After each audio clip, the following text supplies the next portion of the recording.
ভাই মার্কেটে কিছু সার্বিয়ার বিষয় নামছে গত সপ্তাহে, মানে আজকে তো শুক্রবারের আগে বিগত 3-4 দিনে। তো এই বিষয়গুলো দেখে আবার হুমড়ি খেয়ে নতুন করে পাসপোর্ট জমা দিয়ে ঝামেলা করেন না। যত সুধীর ভাই বিষয় করছে তত সুধীর ভাই কট খাওয়া। সার্বিয়ার বাজারে লাখ লাখ টাকা কোটি কোটি টাকা দিয়ে ধরা, এখন 2-4টা বিষয় যেগুলো ফয়দা করতে পারতেছে, এই ফয়দা করা বিষয়গুলো দিয়ে তারা পুরাতন যে টাকাগুলো ধরা ওগুলো রিকভার করতে চাচ্ছে। আর এগুলো দেখায় আবার নতুন করে ফাইল নিব, ওই লোকগুলো কিন্তু কাজ উঠবে না। উঠলেও 2% লোকের কাজ উঠবে, 98% লোকের আবার 2026 সালটা বরবাদ হবে। কারণ এই সার্বিয়ার যে বিষয়গুলো মার্কেটে পাইছে সবাই একসাথে, এখানে রামশোধনের বিষয়গুলো করছে, রামশোধনের বিষয়গুলো করে মধুসূদনকে দিছে। মধুসূদনের থেকে বিষয়গুলা আরও ধরেন সাইড এজেন্ট যারা আছে, ফকাশোধন, টকাশোধন, মগাশোধন, এগুলা সবাই এই নামের এজেন্টগুলো, আমি প্রতীকী নাম ব্যবহার করতেছি, সবাই এভাবে বিষয়গুলো পাইছে হাত বদল হয়ে। মূলত যে রামশোধনের যে বিষয়গুলো করছে, রামশোধনের হেড অফিস হচ্ছে ঢাকা শহরের মিডলে যে কোনো এক জায়গায়। ওখান থেকে পল্টন এবং ফকিরাপুরের এবং মিরপুরের কিছু অগাশোধন মগাশোধন এজেন্সি বিষয়গুলা হাত বদল হয়ে পাচ্ছে, এবং ওই সকল এজেন্সিগুলা পল্টন, ফকিরাপুর, বনানী এবং মিরপুরের এজেন্সিগুলোর আবার সাব এজেন্ট আছে। তো সাব এজেন্টগুলো হাত বদল হয়ে বিষয়গুলো এই সার্বিয়ার বিষয়গুলো মোটামুটি পাচ্ছে। তো তার মানে কি দাঁড়াইলো, যে এক রামশোধনের মাধ্যমে সার্বিয়ার বিষয়গুলো হচ্ছে এই গত সপ্তাহে যে বিষয়গুলো হয়েছে, এগুলা এর অফিস হলো ঢাকা, মিডল ঢাকার মধ্যে যে কোনো এক জায়গায়। তো এভাবে হাত বদল হয়ে বিভিন্ন এজেন্ট এজেন্সি একজনের বিষয় করছে, সবাই বিষয়গুলোর ভাগিদার হচ্ছে। এবং দিন শেষে দেখা গেছে যে এই আপনারা আবার এই সার্বিয়ার বিষয় হয়েছে দেখে আবার যে সকল এজেন্সিগুলোর হাত ধরে বা এজেন্টগুলোর হাত ধরে সার্বিয়ার বিষয় হয়েছে, আপনারা তাদেরকে গিয়ে আবার পাসপোর্ট জমা দিবেন, এরপরে কিন্তু পিছন দিয়ে পুটকি মারা সারা।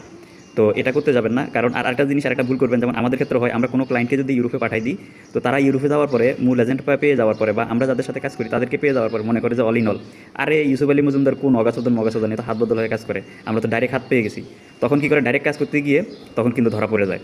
তো যেমনটা ধরেন আমরা বিভিন্ন মাধ্যমে কাজ করতে গিয়ে টাকা দিয়ে ধরা খেয়ে গেলে আমরা সেই টাকাটা রিকভার করার জন্য ওইসব মাধ্যমে পড়ে থাকি। কিন্তু দেখা গেছে যে আমাদেরই ভাই ব্রাদার যারা আমরা পথ দেখাই দিই, রাস্তা দেখাই দিই, তারা কী করে আগে পিছিয়ে না ভেবে ওই সকল ভাই ব্রাদারের সাথে ডিরেক্টলি কাজ কারবার করতে গিয়ে ধরা খায়। ঠিক সার্বিয়ার বাজারটাই ঠিক এরকম হবে, যে এখন সার্বিয়ার বিষয়গুলো যে অগাশোধন মগাশোধন রামশোধনে করছে, ওই অনেক ক্লায়েন্ট, সাধারণ ক্লায়েন্ট বা অনেক সাব এজেন্টও ডিরেক্টলি যখন ফ্লাইট হলে যখন ডিরেক্টলি সেই রামশোধনের ঠিকানা পেয়ে যাবে বা রামশোধনের অফিস চিনে যাবে, ঢাকা শহরের মাঝপথে মিডল ঢাকা শহরে যার অফিস, সেই রামশোধনের সাথে কাজ কারবার করবে এজেন্সিগুলোকে পাশ কাটিয়ে।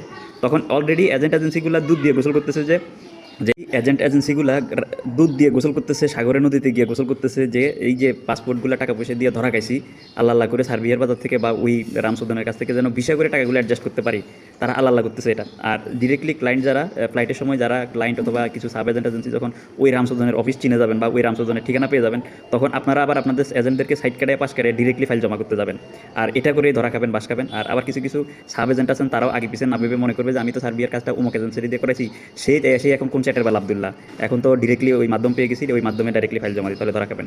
তত খুশি হইয়েন না, চাপ দেখে খুশি হইয়েন না, রোজা কিন্তু খবর করে ছেড়ে দিবে।